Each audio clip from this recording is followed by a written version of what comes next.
दिल्ली विधानसभा चुनाव 2025 में असुद्दीन ओवैसी की ऑल इंडिया मजलिस-ए-इत्तेहाद उल मुस्लिमीन ने भले ही कोई सीट नहीं जीती हो, लेकिन आम आदमी पार्टी को बड़ा नुकसान पहुंचाया। एआईएमआईएम ने ओखला और मुस्तफाबाद विधानसभा सीटों पर अपने उम्मीदवार उतारे थे, लेकिन दोनों जगह हार का सामना करना पड़ा। एआईएमआईएम की वजह से खासतौर पर मुस्तफाबाद सीट पर आम आदमी पार्टी को बड़ा झटका लगा। यहाँ से बीजेपी के मोहन सिंह बिष्ट ने आम आदमी पार्टी के आदिल अहमद को 17,000 वोटों से हराया। एआईएमआईएम के प्रत्याशी ताहिर हुसैन को 33,000 से ज्यादा वोट मिले, जिससे आपको सीधे नुकसान हुआ। 2015 और 2020 के चुनाव में आम आदमी पार्टी को मुस्लिम बहुल सीटों पर भारी समर्थन मिला था, लेकिन इस बार एआईएमआईएम के उम्मीदवारों में वोटों में बड़ी सेंध लगाई। मुस्तफाबाद में 2020 में आपके हाजी यूनुस को 98,000 वोट मिले थे, लेकिन इस बार यह घटकर 67,000 हो गए। ओखला सीट पर आम आदमी पार्टी के वरिष्ठ नेता अमानतुल्लाह खान लगातार तीसरी बार चुनाव जीते, लेकिन उनका जीत का अंतर काफी कम हो गया।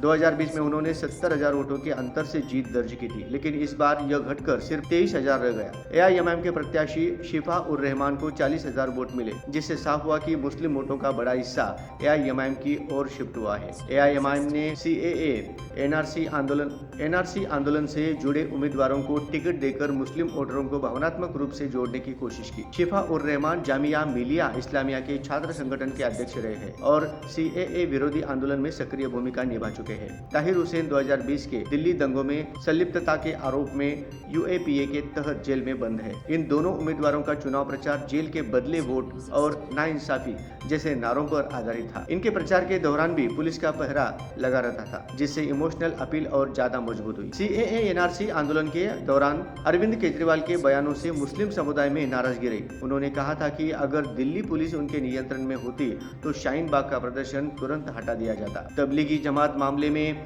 आपके नेताओं की चुप्पी को भी मुसलमानों ने नकारात्मक रूप में लिया। आपके शीर्ष नेता केजरीवाल, मनीष सिसोदिया और आतिशी सिंह ओखला और मुस्तफाबाद में प्रचार करने नहीं पहुंचे, जिससे यह संदेश गया कि आप मुस्लिम वोटों को हल्के में ले रही है। हालांकि एआईएमआईएम को सीटें नहीं मिली, लेकिन वोट प्रतिशत बढ़ने और आपको नुकसान पहुंचाने में पार्टी सफल रही। असुद्दीन ओवैसी ने 10 दिनों तक दिल्ली में डेरा डाला, कहीं पदयात्रा की और आपको मुस्लिम विरोधी बताया। एआईएमआईएम के नेता तेलंगाना, बिहार और महाराष्ट्र से दिल्ली आकर प्रचार में जुटे। सीटों के लिहाज से भले ही एआईएमआईएम को सफलता नहीं मिली, लेकिन राजनीतिक प्रभाव और वोट शेयर के मामले में यह पार्टी के लिए बड़ी उपलब्धि है।